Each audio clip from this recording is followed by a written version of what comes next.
নমস্কার, দেখছেন talk to Bangla. আমি অভিষেক রয়েছে আপনাদের সাথে। এই মুহূর্তে যে খবর নিয়ে উপস্থিত হয়েছি, গতকাল কলকাতা হাইকোর্টের পক্ষ থেকে যে আদেশটা সামনে এসেছে সেটা কিন্তু বেশ খানিকটা ইন্টারেস্টিং। তার কারণ আপনারা জানেন যে ফলতায় ভোট রয়েছে 21শে মে, এবং ফলতার যে 21শে মে ভোটটা সেটা নিয়ে কিন্তু বহুদিন ধরেই টালবাহানা চলছে। কেন বলছি এরকম কথা? কারণ প্রথমে ভোটটা হয় 29শে এপ্রিল। 29শে এপ্রিল আমরা দেখতে পাই যে ভোটের সময় একটা আমাদের সামনে ভিডিও উঠে আসে, যেখানে বিজেপির যে প্রার্থী দাঁড়িয়েছিলেন তার নামের পাশে টেপ মেরে দেওয়া হয় ইভিএম মেশিনের ওপর। এই ধরনের ভিডিও উঠে আসার পর থেকেই কিন্তু অবশ্যই সেই যে ভোটটা সেটাকে পরবর্তীতে নিয়ে যাওয়া হয় 2রা মে।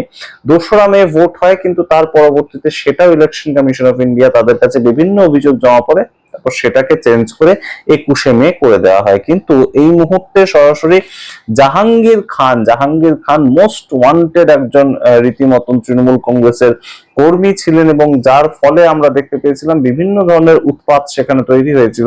সেই জাহাঙ্গীর খান, তার নামে বিভিন্ন এফআইআর, মাল্টিপল এফআইআর তার নামে কিন্তু এর মধ্যে রেজিস্টার হয়েছে 4ঠা মের পর থেকে।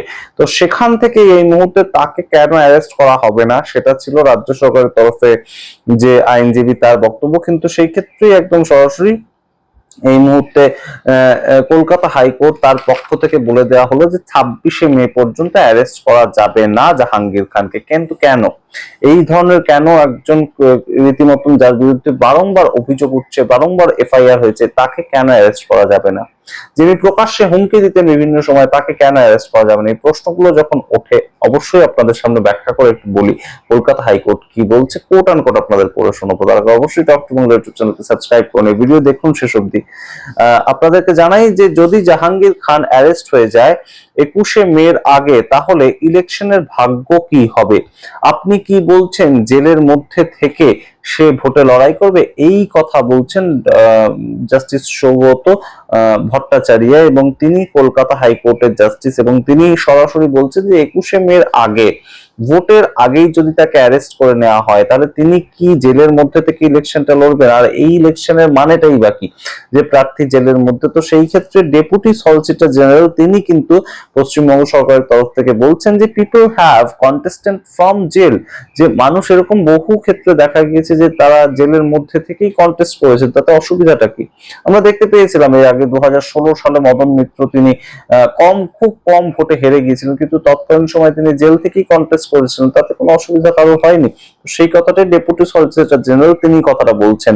তো সেই ক্ষেত্রে একদম তার যেটা যুক্তি ছিল যে 5ই মে থেকে 15ই মের মধ্যে প্রচুর এফআইআর তার নামে কিন্তু রেজিস্টার্ড হয়েছে, এবং তার নামে একটা সন্ত্রাস রীতিমতন তার নামে কিন্তু রয়েছে, এবং অবশ্যই এলাকায় প্রচুর প্রচুর অভিযোগ তার বিরুদ্ধে রয়েছে। তাই তাকে অবশ্যই একদম গ্রেফতার করা উচিত, কারণ তার বিরুদ্ধে ইভিএম ট্যাম্পারিং এর মূল অভিযোগটা 29শে এপ্রিল উঠে এসেছিল দ্বিতীয় দফার নির্বাচনের ক্ষেত্রে। এটা ছিল ডেপুটি সলিসিটর জেনারেল তার বক্তব্য। কিন্তু এই ক্ষেত্রে কোর্টের যেটা বক্তব্য উঠে এসেছে সেটা আপনাদেরকে জানাই। 26শে মের আগে কোনো মতেই তাকে অ্যারেস্ট করা যাবে না, কোর্ট জানাচ্ছে। কিন্তু কেন? বলছে যে after all this is a democratic country. অবশ্যই আমাদের ভারতবর্ষ একটা গণতান্ত্রিক দেশ, এবং সেই ক্ষেত্রে let the democratic spirit be upheld, there is a change of political scenario after the result on 4th May. অর্থাৎ কোর্টের বক্তব্য হচ্ছে যে আমাদের দেশ হচ্ছে একটা গণতান্ত্রিক দেশ, এবং গণতান্ত্রিক স্পিরিট, প্রত্যেকটা দল যাতে ভোটে অংশগ্রহণ করতে পারে, তাদের গণতান্ত্রিক যে অধিকার সেটা তারা প্রয়োগ করতে পারে, ভোটে দাঁড়ানোটা যে কারো গণতান্ত্রিক অধিকার, তো সেই ক্ষেত্রে সেটা যাতে তারা প্রয়োগ করতে পারে, সেটা যেন তা বজায় থাকে। এবং বিচারক তিনি বলছেন যে আমাদের রাজ্যে 4ঠা মের পর একটা পলিটিক্যাল সিনারিও বদল হয়েছে। অবশ্যই সরকার যদি বদল হয়ে যায়, তাহলে অবশ্যই পলিটিক্যাল সিনারিও তো বদল হয়েছে বটেই। এবং সেই ক্ষেত্রে and it appears that there were many cases lodged against him on 4th May and 10th May, অর্থাৎ 4th May পরবর্তী সময়ে 10th May পর্যন্ত তার এগেনস্টে এই পলিটিক্যাল সিনারিও চেঞ্জ হয়েছে বলে বহু এফআইআর একদম রেজিস্টার হয়েছে, এরকম বিষয়টা কিন্তু দেখতে মনে হচ্ছে। অর্থাৎ কলকাতা হাইকোর্টের বিচারপতি বলছেন যে এটা কোথাও গিয়ে দেখতে এরকম লাগছে যে 4 মের পরে তার বিরুদ্ধে যে এফআইআর গুলো রেজিস্টার্ড হয়েছে সেই জন্য তাকে অ্যারেস্ট করতে হবে, কিন্তু বিষয়টা তো তেমন নয়। তার কারণটা কি, ভোটটাকে কন্ডাক্ট করাটা কার কাজ? ইলেকশন কমিশন অফ ইন্ডিয়ার কাজ।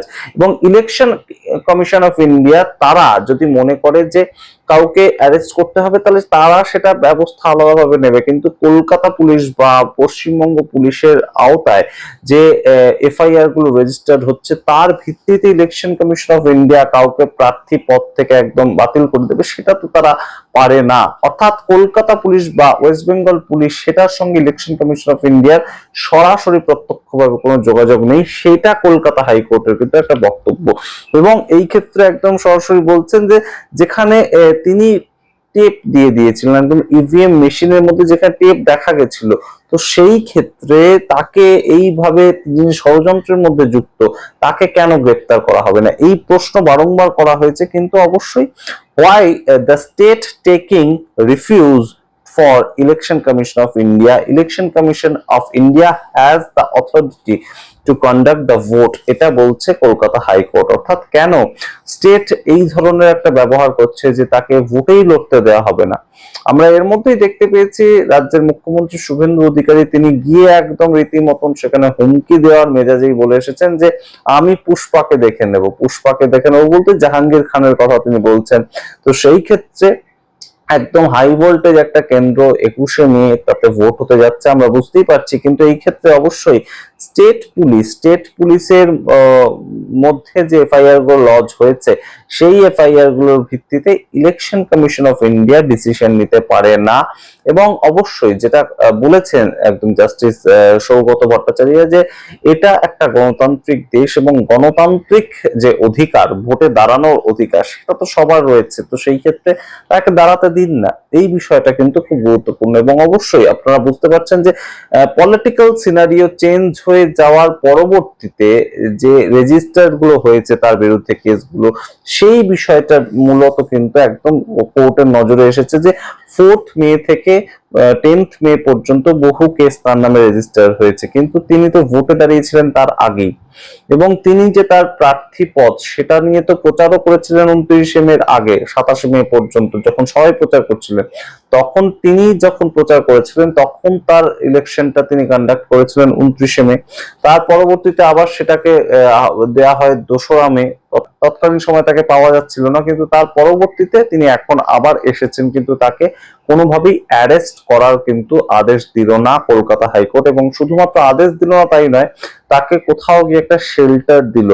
অর্থাৎ একদম গণতান্ত্রিক ব্যবস্থার আন্ডারে শেল্টার পেল জাহাঙ্গীর খান, তৃণমূল কংগ্রেস প্রার্থী। এবং অবশ্যই 26শে মে পর্যন্ত তাকে অ্যারেস্ট করা যাবে না, তেমনই কিন্তু নির্দেশ এসেছে কলকাতা হাইকোর্টের তরফ থেকে। আপনারা সামগ্রিক রিপোর্টের ভিত্তিতে কি মনে করেন অবশ্যই কমেন্ট বক্সে কমেন্ট করুন। দেখতে এখন টক টু বাংলা, অবশ্যই টক টু বাংলা ইউটিউব চ্যানেলকে সাবস্ক্রাইব করে দিন। ধন্যবাদ।